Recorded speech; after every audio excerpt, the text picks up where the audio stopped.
Hi friends, நீங்கள் இப்போ பார்த்துட்ருக்கிறது அண்ணா நகரில் இருக்கிற ஆன் தி ரூஃப் அப்படின்னு சொல்லிட்டு ஒரு ரெஸ்டாரண்ட். இந்த ரெஸ்டாரண்ட்டுக்கு நான் என்னோடய ஆஃபீஸ் ஃப்ரெண்ட்ஸோடு போனேன். இந்த ஆன் தி ரூஃப் ரெஸ்டாரண்ட் பார்த்திங்கன்னா ஒரு ஹாப்பியான ஒரு ஃபீல் கொடுத்துச்சு, ஒரு ப்ளசண்ட்டான ஒரு ஃபீல் கொடுத்துச்சு அப்படின்னு தான் நான் சொல்லுவேன்.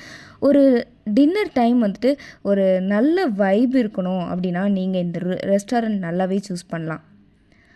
அதாவது இதை பார்க்கும்போது எனக்கு என்ன ஞாபகம் வந்துச்சு அப்படின்னா, சின்ன வயசில் நம்ம மொட்டை மாடியில் உட்காந்து நிலாசோறு சாப்பிட்ட ஞாபகம் தான் வந்துச்சு.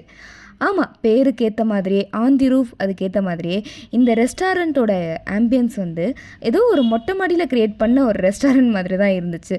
ஸோ அந்த நிலாலாம் பார்த்திங்கன்னா ஆர்டிஃபிஷியல் நிலாவோடு உட்காந்து ஒரு டின்னர் சாப்பிட்டா எப்படி இருக்கும் அந்த மாதிரி இருந்துச்சு. ஆல்சோ நாங்கள் அன்றைக்கி போனது ஒரு நல்ல பௌர்ணமி. அந்த பௌர்ணமியில் நம்ம இயற்கையான நிலா, ஆல்சோ இந்த ஆர்டிஃபிஷியலான நிலாவோட உட்காந்து டின்னர் சாப்பிட்டா எப்படி இருக்குமோ அந்த வைப் தான் அன்றைக்கி எனக்கு கிடச்சிது. நான் வெஜிடேரியன் அப்படின்றதால பன்னீர், அதுக்கப்புறம் ஆப்வியஸாக வெஜிடேரியன்னா என்ன இருக்கும், பன்னீர், மஷ்ரூம் இதுதான் இருக்கும்ல. பட் ஸ்டில் இந்த பன்னீர் கூட ரொம்ப சாஃப்டாக இருந்தது. வெஜிடேரியனில் அவங்க கொடுத்த எல்லா ரெசிபீஸுமே அவ்வளோ நல்லா இருந்துச்சு. ஆல்சோ என்னோடய ஃப்ரெண்ட்ஸ் வந்து நான் வெஜிடேரியன் சாப்பிட்டாங்க. அங்கேயும் வந்துட்டு நான் வெஜிடேரியனுமே நல்லா இருந்தது அப்படின்னு தான் அவங்க வந்து ஃபீட்பேக் கொடுத்துருந்தாங்க.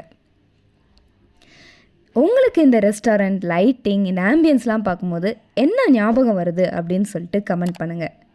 ஆல்சோ எல்எஸ் முத்து விலாக்ஸை சப்ஸ்கிரைப் பண்ணுங்கள். Tata, bye bye.